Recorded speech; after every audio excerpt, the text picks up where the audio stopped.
Assalamualaikum warahmatullahi wabarakatuh. Perkenalkan, nama saya Andi Ahmad Fahrul. Saya akan menjelaskan fungsi dan kedudukan bahasa Indonesia. Fungsi bahasa Indonesia dapat dibagi menjadi dua bagian, yaitu fungsi bahasa secara umum dan secara khusus. Dirumuskan, fungsi bahasa secara umum bagi setiap orang adalah: 1. Sebagai alat untuk mengungkapkan perasaan atau mengapresiasikan diri, mampu mengungkapkan gambaran, maksud, gagasan, dan perasaan.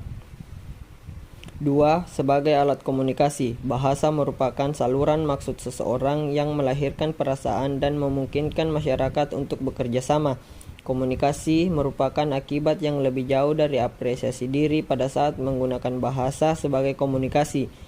Berarti memiliki tujuan agar para pembaca atau pendengar menjadi sasaran utama perhatian seseorang. Yang ketiga, sebagai alat berintegritas dan beradaptasi sosial. Pada saat beradaptasi, sebagai alat berintegrasi dan beradaptasi sosial. Pada saat beradaptasi di lingkungan sosial, seseorang akan memilih bahasa yang digunakan tergantung situasi dan kondisi yang dihadapi. Yang keempat, sebagai alat kontrol sosial yang mempengaruhi sikap, tingkah laku, serta tutur kata seseorang. Kontrol sosial dapat diterapkan pada diri sendiri dan masyarakat. Contohnya buku-buku pelajaran, ceramah agama, orasi ilmiah, mengikuti diskusi, serta iklan layanan masyarakat. Fungsi bahasa secara khusus. 1. Mengadakan hubungan dalam pergaulan sehari-hari. Manusia adalah makhluk sosial yang tak terlepas dari hubungan komunikasi dengan makhluk sosialnya. Komunikasi yang berlangsung dapat menggunakan bahasa formal dan non-verbal. 2. Mewujudkan seni sastra. Bahasa yang dapat dipakai untuk mengungkapkan perasaan melalui media seni seperti syair, puisi, prosa, dan lain-lain.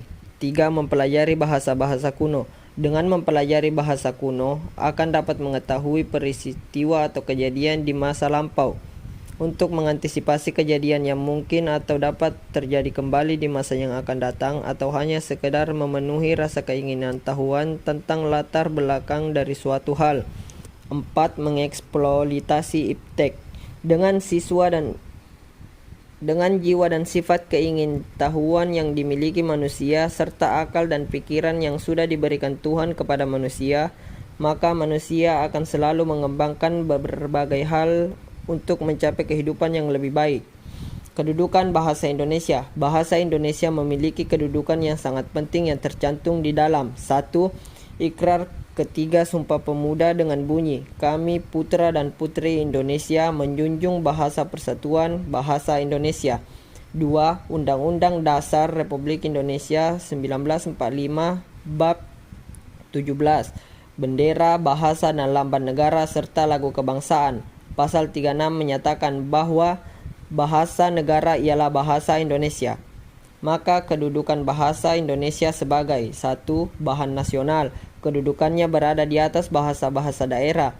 Hasil perumusan seminar politik bahasa nasional yang diselenggarakan di Jakarta pada tanggal 25 sampai 28 Februari 1975 menegaskan bahwa dalam kedudukannya sebagai bahasa nasional, bahasa Indonesia berfungsi sebagai lambang kebanggaan nasional. Sebagai lambang kebanggaan nasional, bahasa Indonesia memancarkan nilai-nilai sosial budaya leluhur dengan bangsa Indonesia. Lambang identitas nasional. Sebagai lambang identitas nasional, bahasa Indonesia merupakan lambang bangsa Indonesia.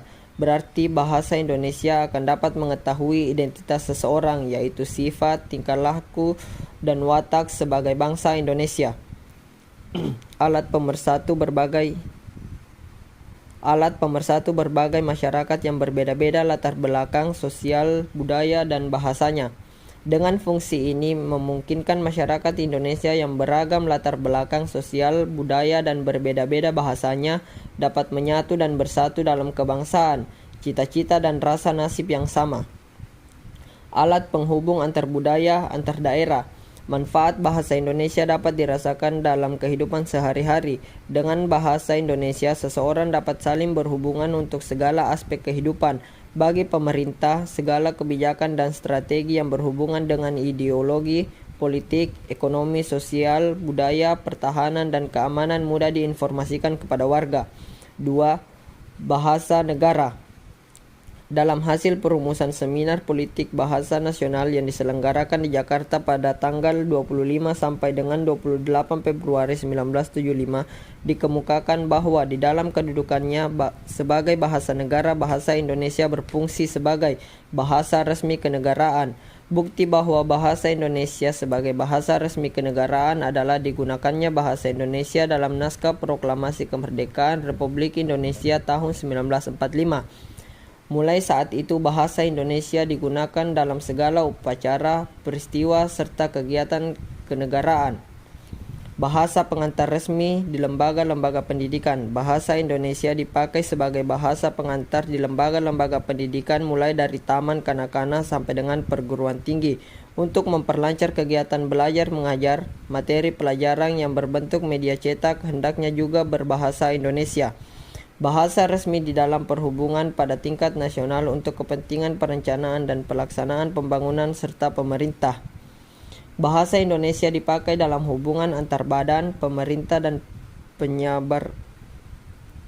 Bahasa Indonesia dipakai dalam hubungan antar badan, pemerintah dan penyebar luasan informasi kepada masyarakat.